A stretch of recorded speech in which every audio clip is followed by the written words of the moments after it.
जीजा मिस देने गाल होई गइल लाल करी दीदिया सवाल कुछ ना हुई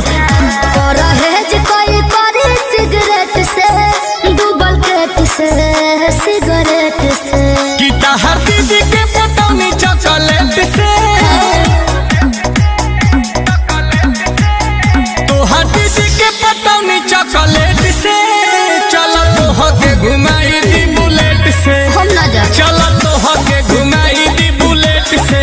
तो फिल्म देख के आवे के तनी लेट से चलो तोहके घुमाई दी बुलेट से चलो तोहके घुमाई दी बुलेट से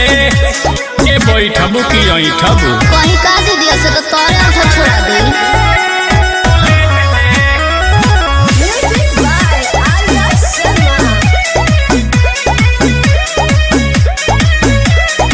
लगी न साले से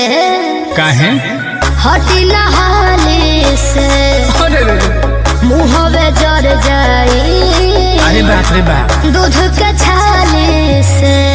कि एगो हाथ से न बाजेला सुनो न होई ताली हो साली जी जाके खातिर होली जहाँ तो घरवाली हो अभी जाई होने आए तनी लेट से काहे? सरबेट से तनी लेट से कि तहर दीदी के पटौनी चॉकलेट से तहरा दीदी के पटौनी चॉकलेट से चलो तोहके घुमाई दी बुलेट से हम नहीं चलो घुमाऊं। तोहके घुमाई दी बुलेट से हटी। आईफोन दिलवाई को मेरेट से चलो तोहके घुमा दी बुलेट से चलो तोहके घुमा दी बुलेट से ए चलो ना हटो